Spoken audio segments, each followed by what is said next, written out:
గ్రామ సభకు మేము వెళ్తున్నాం. అక్కడ కేశవరంలో ఎవరైతే పేద ప్రజల భూములు ఆదుపోయి చేశారో అవన్నీ కూడా తీసి బయట పెట్టి ఖచ్చితంగా ఎవరైతే పని చేశారో వాళ్ళకి శిక్ష పడే విధంగా ఖచ్చితంగా చేస్తామని చెప్పి నేను తెలియజేస్తున్నా. అట్లాగే ఇక్కడ తెలుగురు మండలంలో పేదవాళ్ళ భూములు ఆక్యుపై చేసి మొత్తం ఆ సిలికా ఎవరిదమ్మా మందే పేదవాళ్ళదే, కానీ మీరు అక్కడ పని చేసుకోవాల్సిందే. డబ్బులు వచ్చేది కోట్లు వచ్చేది వాళ్ళకి, కానీ అవి మనవి ఎస్సీ ఎస్టీ గిరిజనులకు సంబంధించినటువంటి ల్యాండ్స్ అన్నీ కూడా మన భూముల్ని వాళ్ళు తీసుకొని తద్వారా కోట్లు సంపాదిస్తున్నారని చెప్పి మీకు తెలియజేస్తున్నా.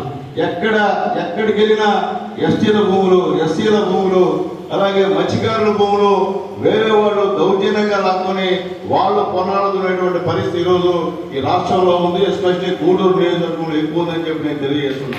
దయచేసి అందరికీ చేతి దండం పెడుతున్నా. దయచేసి మీరు ధైర్యంగా నిజాయితీగా గ్రామ సభలకు వెళ్ళి మీకు ఏ నష్టం జరిగిందో చెప్పాల్సిందిగా మేము తెలియజేస్తున్నా. గౌరవ వేదిక నాయకులందరూ కూడా తెలియజేస్తున్నా. మీరందరూ కూడా ఈ నియోజకవర్గం తెలుగుదేశం పార్టీ నాయకుల దగ్గర నుంచి అందరూ కూడా ఖచ్చితంగా గ్రామ సభలకు అటెండ్ అయ్యి ఎక్కడైతే పేదవాళ్ళ భూములు పార్టీలకు అతీతంగా ఎక్కడైతే గొప్ప వాళ్ళు ఆడుతున్నారో అవన్నీ కూడా తిరిగి పేదవాళ్ళకి ఇప్పించాలని చెప్పి వేదిక కూడా రిక్వెస్ట్ చేస్తున్నా. ఇది ఒక మంచి అవకాశం. ఇక్కడ అవకాశాన్ని ఎప్పుడు ఎవరు వీరు 5 సంవత్సరాల్లో వాళ్ళు నాకు 5 ఎకరాలు ఉంటే మొత్తం 5 ఎకరాలు చేసి 2 ఎకరాలు చూపిస్తుంది. అదేమంటే పూసేపోయాడంట, పైకి వచ్చి తిరిగేసి వెళ్ళిపోయింది.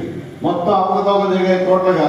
మన గవర్నమెంట్ ఇచ్చిన తర్వాత ఆపేసాం. అట్లాగే ల్యాండ్ టైటిలింగ్ యాక్ట్ అంటే మన భూమి ఆయన పేరు మీద ఉంటుంది, మన పట్టా మీద ఆయన ఫోటో ఉంటుంది.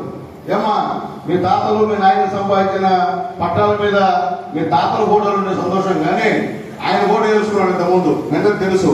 అలాంటివన్నీ కూడా చంద్రబాబు నాయుడు గారు రద్దు చేసిన విషయాన్ని కూడా ఒకసారి మీకు గుర్తు చేస్తున్నా. కాబట్టి చంద్రబాబు నాయుడు గారికి గిరిజనులన్నా మత్స్యకారులన్నా ప్రేమ.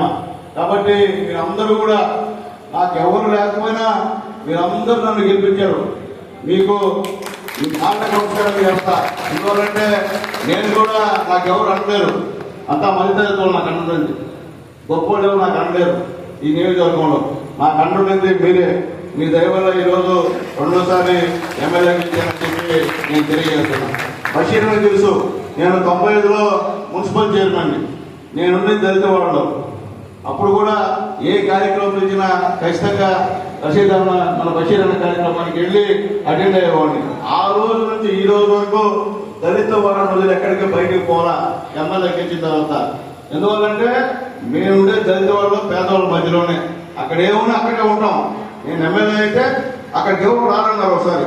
అబ్బా ఎందుకయ్యా సునీల్ కుమార్ ఆ దళిత వాళ్ళు ఉంటావు, ఎవరు నీ దగ్గర రారాయా అంటే చూద్దామా అంటున్నారు అని చెప్పి ఆడనే ఉన్నా. ఎవరి కోసం వస్తారు? ఎమ్మెల్యే రావాలి కదా, మీ పరిస్థితి కదా, మీ ఇదిలో తెచ్చుకోండి కదా. ఎంత పెద్దవాళ్ళైనా ఆడ కావాల్సిందే, ఎంత పెద్ద ఆఫీసులైనా ఆడ కావాల్సిందే. అంటే ఓట్లు మాత్రం మనకి కావాలా, మనకి అడగ రాదు, అన్యాయం ఇదే. కాబట్టి ఆ విషయాన్ని మాత్రం మీరు అందరూ కూడా ఖచ్చితంగా మీరు పేరకండి, నాయకత్వంలో ఎదగని చెప్పి మీ పేదలందరికీ తెలియజేస్తున్నా. ఇలా ఒకే నాయకత్వం కాదు, చాలా